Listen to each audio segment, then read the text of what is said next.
బులెటిన్లో మరో breaking news. Hyderabad Gandhi ఆసుపత్రిలో లేడీ డాక్టర్ పై దాడి ఘటన తీవ్ర కలకలం రేపింది. అత్యవసర సమయాల్లో రోగి ప్రాణాలు కాపాడడానికి తమ ప్రాణాలకు తెగించి వైద్య సేవలు అందించే డాక్టర్లపై దాడులు జరగడాన్ని డాక్టర్లు తీవ్ర స్థాయిలో ఖండిస్తున్నారు.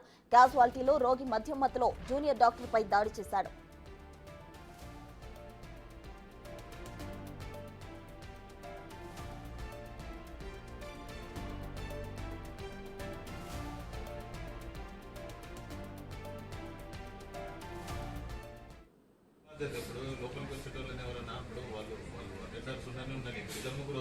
వివరాల్లోకి వెళ్తే బన్సీలాల్ పేటకు చెందిన 60 ఏళ్ల ప్రకాష్ అనే ఫిట్స్ రోగిని కుటుంబ సభ్యులు గాంధీ ఆసుపత్రికి తీసుకొచ్చారు. అయితే అటువైపుగా వస్తున్న మహిళా డాక్టర్ పై వృద్ధుడైన రోగి దాడికి దిగడం హాట్ టాపిక్ గా మారింది. లేడీ డాక్టర్ వెంటనే ప్రతిఘటించింది. ఆలోపు చుట్టూ ఉన్న వారంతా వృద్ధుడిపై చేయి చేసుకుని పక్కకు తప్పించడంతో అంతా సద్దుమణిగింది.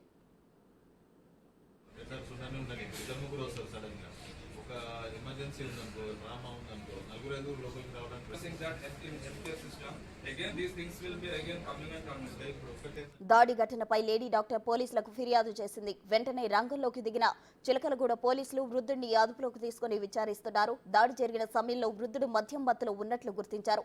అలానే హాస్పిటల్ సూపరింటెండెంట్ డాక్టర్ రాజకుమారిని కలిసిన జూడాలు ఇలాంటి ఘటనలు పునరావృతం కాకుండా తగిన చర్యలు తీసుకోవాలని వినతి పత్రం అందజేశారు. విచారణ చేపట్టినా తగిన చర్యలు తీసుకోవాలని ఆదేశాలు ఇచ్చిన సూపరింటెండెంట్ బందోబస్తు కూడా పెంచనున్నట్లు హామీ ఇచ్చారు. అది మీ బాధ్యత. ఇప్పుడు లోపలికి వచ్చేటోళ్ళని ఎవరైనా ఇప్పుడు వాళ్ళు అటెండర్స్ ఉన్నానే ఉండాలి. ఇద్దరు ముగ్గురు వస్తారు సడన్ గా. ఒక గాంధీ ఆసుపత్రిలోని క్యాజువాలిటీ విభాగంలో మధ్యమత్తులో ఉన్న రోగి ప్రవేశించడమే దుర్మార్గమని జూనియర్ డాక్టర్లు అంటున్నారు. పైగా మహిళా డాక్టర్ పై దాడి చేయడం సహించేదే లేదని జూడాలు పేర్కొంటున్నారు. ఇప్పటికే కోల్కతా వైద్యురాలి అత్యాచారం హత్య ఘటన తరువాత హైదరాబాద్ లో వైద్యురాలిపై దాడి ఘటన జరగడంతో వైద్యులకు రక్షణ లేదంటూ డాక్టర్లు ఆందోళన వ్యక్తం చేస్తున్నారు.